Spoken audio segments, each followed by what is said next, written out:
Party है NTK, इस party को इलेक्शन कमीशन ने चुनाव चिन्ह अलॉट किया जो कि था माइक।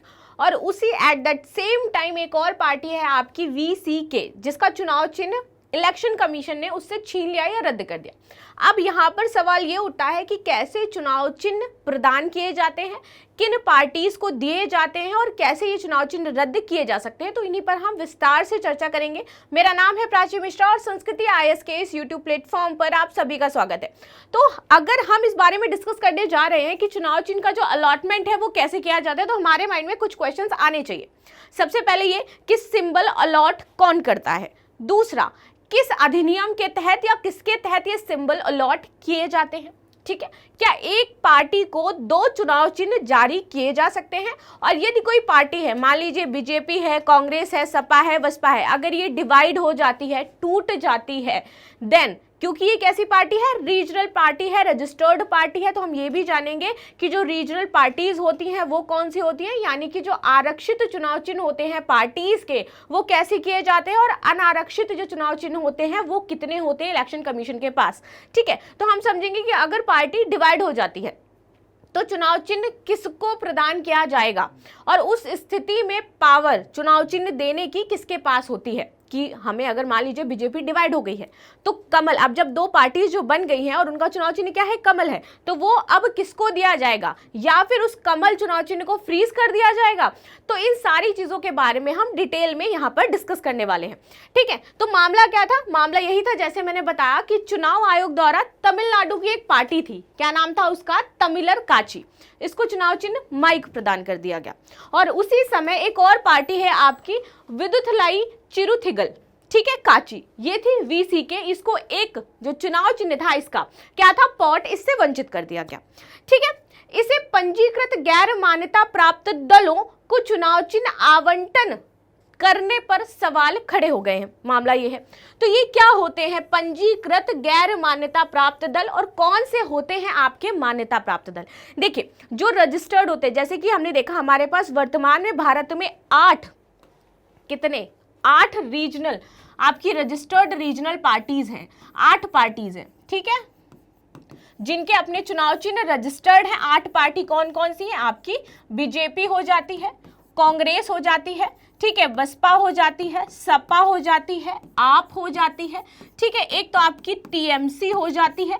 तो ये जो पार्टीज हैं आपकी रजिस्टर्ड पार्टी हो जाती है, ठीक है, जिनके अपने चुनाव चिन्ह ऑलरेडी हैं और पूरी तरीके से उनके पास ही रहेंगे, ठीक। और उसके पश्चात आपकी कुछ और पार्टीज आ जाती हैं, जैसे कि छोटी छोटी पार्टी आप रीजनल पार्टीज देखते हो और उनके चुनाव चिन्ह होते हैं। तो ये होती तो है रजिस्टर्ड इलेक्शन कमीशन के तहत, लेकिन ये क्या है आपकी जो रीजनल पार्टीज होती हैं उसके तहत नहीं आती, यानी कि ये मान्यता प्राप्त जो पार्टीज हैं वो नहीं होती हैं।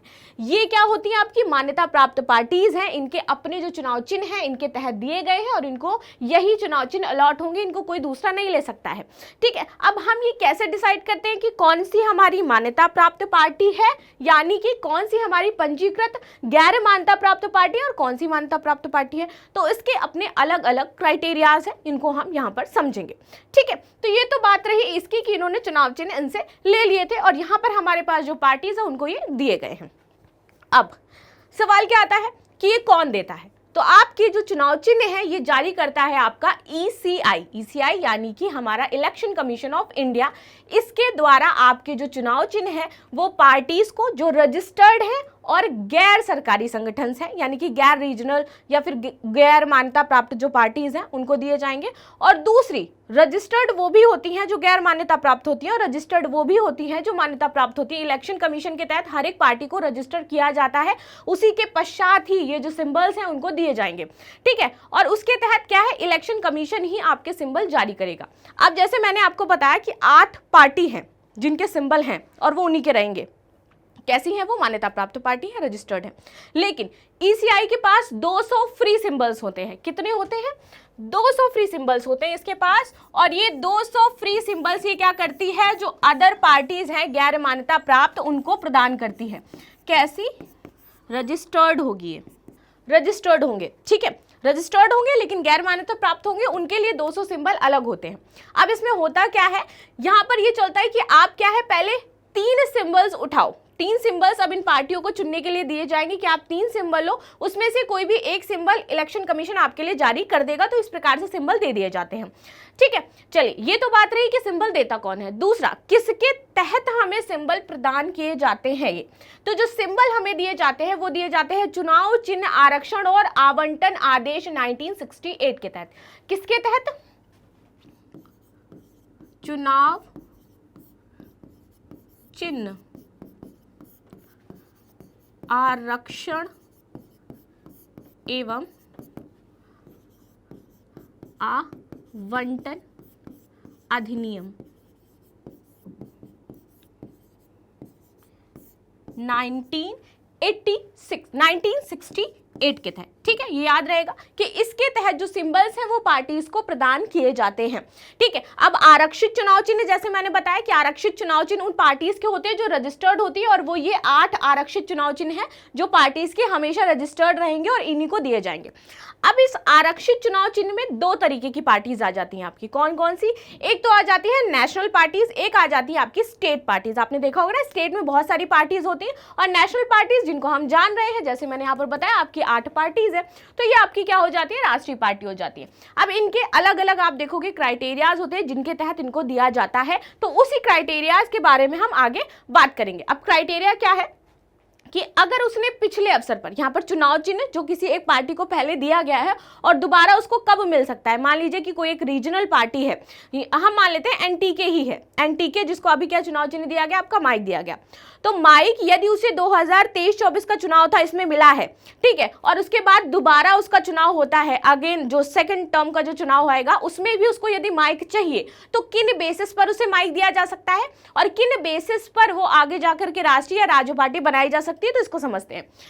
अगर पिछले अवसर पर जब उसको माइक दिया गया है, मान लीजिए कि एनटीको को माइक दिया गया है और उसने चुनाव लड़ा उससे और 1% वोट हासिल किए, जब पार्टी ने इस सुविधा का लाभ उठाया था, ठीक है, तब 1% इसको वोट मिल गए। इसके पश्चात फिर भी गैर मान्यता प्राप्त पार्टी को हर बार निर्धारित प्रारूप में प्रतीक चिन्ह के लिए आवेदन करना पड़ेगा। ठीक है, ये दोबारा अपना चिन्ह पा सकती हैं अगर उसने क्या है 1% वोट उस प्रतीक चिन्ह से हासिल किए हैं, तो उसको दोबारा से उसका वो जो माइक है, प्रतीक है एनटीके को, वो मिल जाएगा। ठीक है, लेकिन फिर भी उसको आवेदन करना पड़ेगा। लेकिन इसमें क्या होगा, आपके पहले जॉब, पहले होता है ना कि अब सबसे पहले हम गए थे तो हमें ये वाला, हमने इसके लिए 3 हमने उठाए थे, उस चॉइस में हमारा माइक भी था, तो वो क्या कर सकता है, इलेक्शन कमीशन के ऊपर होता है कि वो उसको किसी और को भी दे सकता है। इसलिए आपको सबसे पहले जाकर के वहां पर आवेदन करना होगा। यह आवेदन लोकसभा या राज्य विधानसभा के कार्यकाल की समाप्ति के 6 महीने पहले से शुरू होने वाली अवधि के दौरान ही किया जा सकता है। तो तभी आप इसके लिए अपने जो प्रतीक चिन्ह है उसके लिए आवेदन कर सकते हो। कब? जब लोकसभा या राज्य विधानसभा का जो कार्यकाल है वो समाप्ति के 6 महीने पूर्व। ठीक है, आगे बात करते हैं। इस प्रक्रिया के बाद प्रतीकों को पहले आओ और पहले पाओ के आधार पर आवंटित किया जाता है। जैसे मैंने बताया कि जो पार्टी पहले चली जाएगी उसको उसमें से प्रतीक चिन्ह प्रदान कर दिया जाएगा। ठीक है, अब मानते हैं एनटीके का जो मामला क्या था कि एनटीके ने पिछले 2 चुनाव में गन्ना किसान के सामान्य प्रतीक चिन्ह के साथ 1% से अधिक वोट हासिल किए थे। तो एनटीके को गन्ना ही चाहिए था, लेकिन उनको मिला क्या, माइक प्रतीक चिन्ह जो है वो प्रदान किया गया। ठीक है, एनटीके ने फरवरी 2024 में उस प्रतीक के लिए आवेदन किया था। चुनाव आयोग ने पहले आओ पहले पाओ नियम के आधार पर उस प्रतीक को क्या किया, जो भारतीय प्रजा ऐक्यता पार्टी थी यानी कि बीपीएपी, इस पार्टी को आवंटित कर दिया। उनका चुनाव चिन्ह कौन सा था, जो गन्ना और किसान वाला चुनाव चिन्ह था, वो इनको दे दिया। इसी को लेकर के इलेक्शन कमीशन के पास चले गए थे। तो इलेक्शन कमीशन ने कहा कि हमारे पास जो हमारा जो क्राइटेरिया है वो क्या है, पहले आओ पहले पाओ वाला है। आपने उससे पहले आवेदन नहीं किया, इसलिए आपको ये नहीं दिया जाएगा। और ये जो पूरा अधिकार होता है ये ईसीआई के पास होता है, वही आवंटित करेगा, वही आपके जो चुनाव चिन्ह है उसको फ्रीज कर सकता है, वही सारे कार्य कर सकता है। ठीक है, चलिए आगे बात कर लेते हैं। इसमें जो बीपीएपी है इसने पहले तमिलनाडु में चुनाव नहीं लड़ा था, जो था तमिलनाडु पार्टी है, क्योंकि ये तमिलनाडु रीजन की पार्टी है, तो उसने उस टाइम चुनाव नहीं लड़ा था। लेकिन वीसीके है इसको एक सामान्य प्रतीक के आवंटन से इनकार कर दिया था, क्योंकि यह 2021 में राज्य विधानसभा चुनाव में डाले गए 1% वोटों को सुरक्षित करने में विफल रही थी।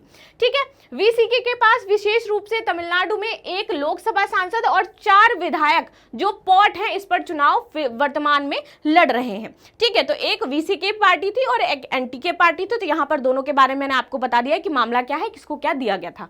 चलिए अब बात कर लेते हैं चुनाव प्रतीक आवंटन के बेसिकली नियम क्या होते हैं। नियम हम सबसे पहले बात करेंगे राज्य स्तर के लिए। राज्य स्तर के लिए नियम ये होते हैं कि उसने 25 सीटों के लिए लोकसभा सीट जो है उसमें से कितनी जो उसको जीतनी है और विधानसभा सीट कितनी जीतनी है। तो 25 सीटों के लिए एक लोकसभा सीट उसको जीतना आवश्यक है और विधानसभा में 3% जो सीटें हैं वो जीतना उसके लिए मैंडेटरी है।